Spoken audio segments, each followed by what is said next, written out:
ఇవాళ అడుగుతున్నామయ్యా, గొల్లోళ్ళు 50 లక్షల మంది ఉన్నారయ్యా యాదవులు.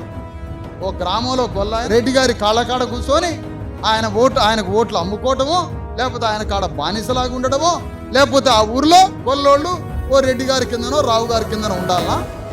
యదువంశానికి సంబంధించిన ఈ గొల్లాయన, శ్రీకృష్ణ భగవానుడు వారసుడైన ఈ యాదవరాజు, నువ్వు రెడ్డి గారి కింద బానిసగా ఎందుకుంటావయ్యా? నీకు దమ్ము ధైర్యం ఉంటే, ఆత్మగౌరవం ఉంటే అదే గ్రామంలో ఉన్న రెడ్డి గారితో ఢీకొను. నువ్వు యాదవరాజు అయితే రాజకీయాల్లో ఢీకొను.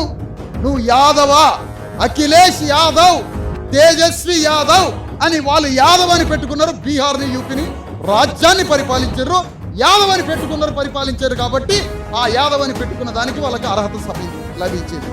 మరి నువ్వు ఈ గ్రామంలో యాదవ్ అని పెట్టుకున్నావు కదా. అఖిలేష్ యాదవ్ అని పెట్టుకున్నాడు, ఉత్తరప్రదేశ్కి రాజు అయింది. తేజస్వి ప్రసాద్, లల్లు ప్రసాద్ యాదవ్ అని పెట్టుకున్నావు, నువ్వు బీహార్కి రాజు అయినావు. మరి సూర్యాపేటలో ఉన్న గ్రామంలో నువ్వు యాదవరాజు అని పెట్టుకొని రెడ్డి గారి కాళ్ళకాడ గులాంగిరి ఎందుకు చేస్తున్నావు? నువ్వు యాదవరాజు ఎట్లయితావు? నువ్వు గొర్రెలుగాసి గొల్లాయనం అని పెట్టుకో. నీ పేరు యాదవరాజు అని పెట్టుకున్నావా? రెడ్డి గారితో ఢీకొనడానికి బయలుదేరు. నీతోటి మాదిగోళ్ళం కలుస్తాం, మాలోళ్ళం కలుస్తాం, ముదిరాజులం కలుస్తాం, సమస్త ఎస్సీ ఎస్టీ బీసీలం కలుస్తాం.